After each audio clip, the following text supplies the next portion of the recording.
श्री नारायण कवचम। भक्तजनों, नारायण कवच का पाठ करने से सृष्टि के समस्त कठिन से कठिन कार्य आसानी से संभव हो जाते हैं और मनुष्य किसी भी प्रकार की बाधाओं को, किसी भी प्रकार के संकट को, किसी भी प्रकार की विपत्ति को बड़ी आसानी से पार कर लेता है। आइए भगवान श्री विष्णु के चरणों में प्रणाम करते हुए श्रीमद् भागवत में वर्णित नारायण कवच का पाठ श्रवण करते हैं।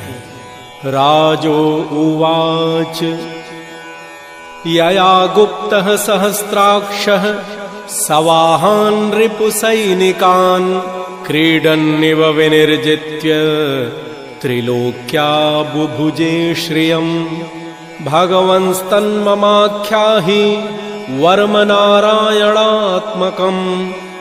यथा ततायिनः शत्रून् येन गुप्तो जयन्मृधे। श्रीशुक उवाच वृतः पुरोहितस्त्वाष्ट्रो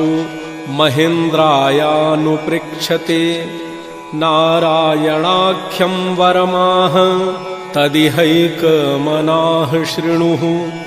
विश्वरूप उवाच धौताङ्घ्रिपाणिराचस्य सपवित्र उदङ्मुखः कृतस्त्वाङ्गकरन्यासो मन्त्राभ्यां वाग्यतः शुचिः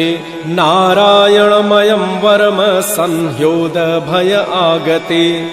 देवभूतात्मकर्मभ्यो नारायणमयः पुमान् पादयोर्जानुनोरुर्वोरुदरे हृद्यथोरसि मुखे शिरस्यानुपूर्व्यादोङ्कारादीनि विन्यसे। ॐ नमो नारायणायेति विपर्यमथापि वा करन्यासं ततः कुर्याद्द्वादशाक्षरविद्यया प्रणवादियकारान्तमङ्गुल्यङ्गुष्ठपर्वसु न्यसेद् हृदय ओङ्कारं विकारमनुमूर्धनि षकारं तु भ्रुवोर्मध्ये णकारं शिखया न्यसेत् वेकारं नेत्रयोर्युञ्ज्यान्यकारं सर्वसन्धिषु मकारमश्रमुद्दिश्य मन्त्रमूर्ति भवेत् बुधः सविसर्गं फडन्तं तत् सर्वदिक्षु विनिर्दिशेत्। ॐ विष्णवे नमः इत्यात्मानं परं ध्यायेद्धेयं षट्शक्तिभिर्युतं विद्यातेजस्तपोमूर्तिम् इमं मन्त्रमुदाहरेत्। ॐ हरिर्विद्यान्मम सर्वरक्षान्यस्ताङ्घ्रिपद्मः पतङ्गेन्द्रपृष्ठे दरारिचर्मासि गदेषु चाप पाषाण्दधानोष्टगुणोष्टबाहुः जलेषु मां रक्षति मत्स्यमूर्तिर्यादो गणेभ्यो वरुणस्य पाशात् स्थलेषु मायाभटुवामनोऽभ्यात् त्रिविक्रमः खेवतु विश्वरूपः दुर्गेष्वटव्याजिमुखादिप्रभुः पाया नृसिंहो सुरयूथपारिः विमुञ्चतो यस्य महाट्टहासं दिशो विनेदुर्यपतंशगर्भाः रक्षत्वसौ माध्वनियज्ञकल्पः स्वन्दष्ट्रयोन्निद्धतरो वराहः रामोद्रिकूटेष्वथ विप्रवासे सलक्ष्मणो व्याद्भरताग्रजोऽस्मान् मामुग्रधर्मादखिलात् प्रमादान् नारायणः पातु नरश्च हासात् दत्तस्त्वयोगादथ योगनाथः पायाद्गुणेश कपिलः कर्मबन्धात् सनत्कुमारो वतु कामदेवाद्धयाननु मां पथि देवहेलनात् देवर्षिर्वयः पुरुषार्चनान्तरात् कुर्मो हरिर्मां निरयादशेषात् धन्वन्तरिर्भगवान् पात्वपथ्यात् द्वन्द्वाद्भयादृशभो निर्जितात्मा यज्ञश्च लोकाद्वताज्जनान्तात् बलो गणात् क्रोधवशादहीन्द्रः द्वैपायनो भगवान् प्रबोधात् बुधस्तु पाखण्डगणात् प्रमादात् कल्किः कलेह कालमलात् प्रपातु धर्मावनायोरुकृतावतारः मां केशवो गदया प्रातरव्यात् गोविन्द असङ्गवमात्तवेणुः नारायणः प्राहन उदात्तशक्तिः मध्यं दिने विष्णुहरीन्द्रपाणिः देवोपराह्न मधुहोग्रधन्वा सायं त्रिधामावतु माधवो मां दोषे हृषीकेश उतार्धरात्रे निशीथ एकोऽवतु पद्मनाभः श्रीवत्सधामा पररात्र ईशः प्रत्यूष ईशोऽसिधरो जनार्दनः दामोदरोऽव्यादनुसन्ध्यं प्रभाते विश्वेश्वरो भगवान् कालमूर्तिः चक्रं युगान्तानलतिग्मनेमि भ्रमत समन्ताद् भगवत्प्रयुक्तं दन्दग्ध्यरिसैन्यमाशु कक्षं यथा वातसखो हुताशः गदेश निस्पर्शन विस्फुलिङ्गे निष्पिण्ढ्यजितप्रियासि कूष्माण्डवैनायकयक्षरक्षो भूतग्रहोश्चूर्णय चूर्णयारीन् त्वं यातु धान् प्रथमप्रेतमात्रि पिशाच विप्रग्रह घोरदृष्टीन् नरेन्द्रविद्रावय कृष्णपूरितो भीमस्वनूरेर्हृदयानि कम्पयन् त्वं तिग्मधारासि वरारिसैन्यम् ईशप्रयुक्तो मम छिन्धि छिन्धि चक्षुंश चरमन् शतचन्द्रछादय द्विषामघूनां हर पापचक्षुषाम् यन्नो भयं ग्रहेभ्यो भूत केतुभ्यो नृभ्य एव च सरीसृपेभ्यो दंष्ट्रिभ्यो भूतेभ्यो होभ्य एव च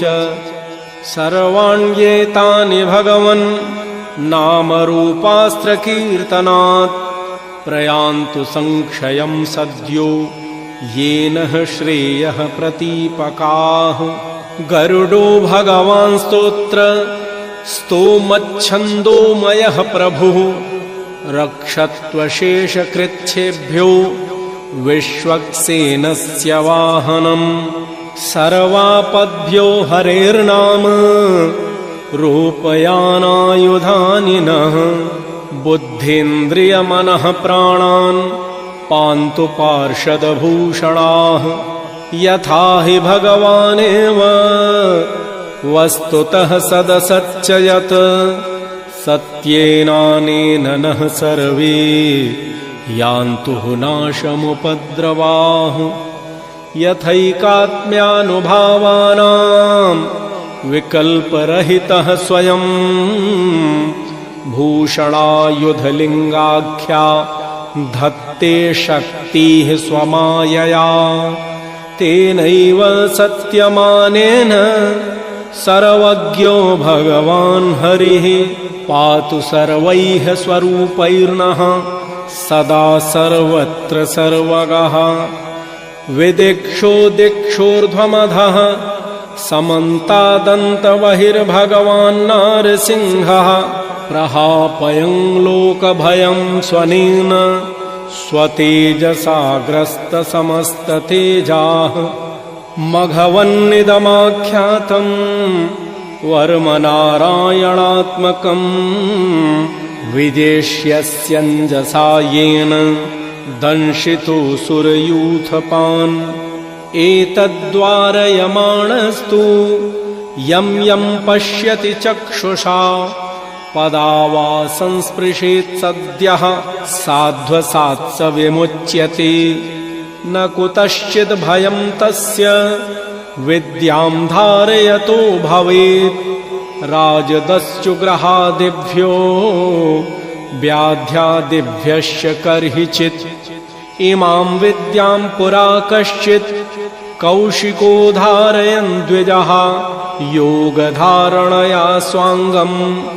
जहौ स मरुधन्वनि तस्योपरि विमानेन गन्धर्वपतिरेकदा ययौ चित्ररथः स्त्रीभिर्वृतो यत्र द्विजक्षयः गगनान्यपतत् सद्यः स विमानो ह्यवाक्षिराः सबालखिल्यवचनादः थीन्यादाय विस्मितः प्रास्य प्राची सरस्वत्यां स्नात्वा धाम स्वमन्वगात् श्रीशुक उवाच यम् इदं शृणुयात् काले यो धारयति चादृतः तं नमस्यन्ति भूतानि मुच्यते सर्वतो भयात् एतां विद्यामधिगतो विश्वरूपाक्षतक्रतुः त्रैलोक्यलक्ष्मीं बुभुजे विनिर्जित्य मृधे सुरान्। इति श्रीमद्भागवते षष्ठस्कन्धे अष्टमे अध्याये नारायणकवचं सम्पूर्णम्। भगवान विष्णु आप सबका कल्याण करें। जय सिया राम।